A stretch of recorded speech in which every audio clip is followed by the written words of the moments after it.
एक ऐसे वक्त में कि जब दुनिया इजराइल को गजा में नस्ल कुशी, एथनिक क्लेंजिंग और जंगी जराइम का मुर्तकिब करार दे रही है, फलस्तीनी भूख से जान की बाजी हार रहे हैं। ऐसे में आज इजरायली सदर ने गजा का दौरा किया है कि जहां उन्होंने इजरायली फौजियों से मुलाकात की है। 7 अक्टूबर 2023 के बाद किसी भी इजरायली उहदेदार का यह गजा का पहला दौरा है। इजरायली सदर की गजा में मौजूदगी के बावजूद सुबह से अब तक 80 बच्चों समेत 115 फलस्तीनी भूख की वजह से शहीद हो चुके हैं, जबकि 7 अक्टूबर से अब तक बमबारी के नतीजे में शहीद होने वाले फलस्तीनियों की कुल तादाद 59,000 से तजावुज कर गई है।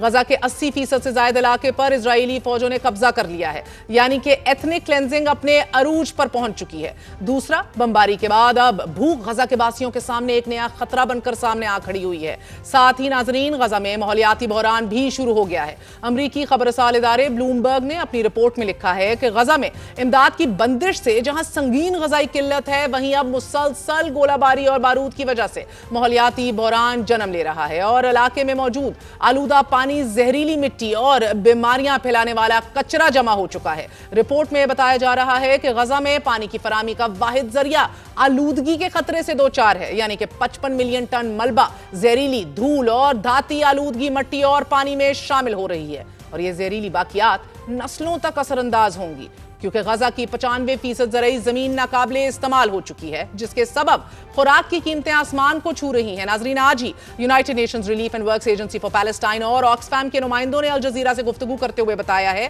कि गजा में 20 लाख अफराद के लिए दुनिया कुछ नहीं कर रही और जो कुछ गजा में हो रहा है वो नाकाबिले बयान है।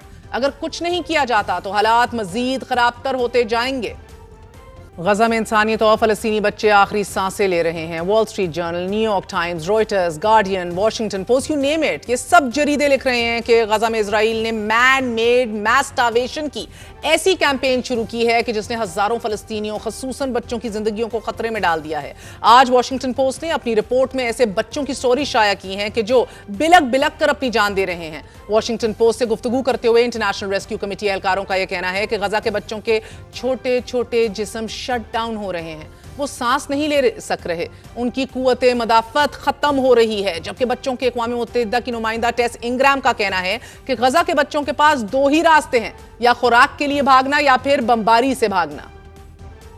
अब एक जानिब भूख है, दूसरी तरफ इजरायली फौज की बर्बरियत है। इमदादी कैंप्स मक्तल गाहें बन चुके हैं और आज इजराइल फौज ने WHO वेयर हाउस पर भी हमला कर दिया है ताकि गजा में इमदादी कार्रवाइयों को मुकम्मल तौर पर बंद कर दिया जाए। UN वर्ल्ड फूड प्रोग्राम का कहना है कि गजा में इमदाद का इंतजार करने वाले अफराद पर इजरायली टैंकों ने गोले बरसाए, जबकि इजरायली स्नाइपर्स उन्हें ताक ताक कर निशाना बना रहे हैं। वर्ल्ड हेल्थ ऑर्गेनाइजेशन के सरबराह डॉक्टर टेड्रोस एडनम का यह कहना है नाजरीन कि मैं नहीं जानता कि गजा में जारी कहत को इंसानी साख्ता के अलावा और क्या कहा जा सकता है। क्या कुछ और कहा भी जा सकता है? ये वाज़ेह है कि इसकी वजह इजराइल की जानिब से खुराक, अद्वियात और दीगर अशिया की बंदिश है कि जो हर गुजरते दिन के साथ शिद्दत इख्तियार करती जा रही है। इजराइल की इसी मैस स्टार्वेशन और एथनिक क्लेंजिंग पॉलिसी से मुतालिक इजराइल के सबसे पुराने अखबार हैरेट्स ने भी it's clear Israel now has a plan for ethnic cleansing के उन्वान से अपने एडिटोरियल में लिखा है नाजरीन कि इजराइल ने फलस्तीनियों की गजा से एथनिक क्लेंजिंग और जिलावतन करने का मंसूबा तैयार कर रखा है और इजरायली हुकूमत दिफाई वजीर इजराइल कैट्स की हदायत पर फौज को फलस्तीनियों को रज़ाकाराना तौर पर मुंतकिल करने की तैयारी करने का हुक्म दे चुकी है ताकि गजा की पट्टी को मुकम्मल तौर पर खाली किया जा सके। यह मंसूबा अमरीकी सदर डोनाल्ड ट्रंप के मुतनाज़िर इक़दाम की तायीद है कि जिसमें फलस्तीनियों को बड़े पैमाने पर बेदखल करने की तजवीज़ दी गई थी। And the world watches on. अपने तई अगर इमदाद भेज सकें कुछ कीजिए, अपने तई दुआ, हर दुआ में इनको याद रखिए।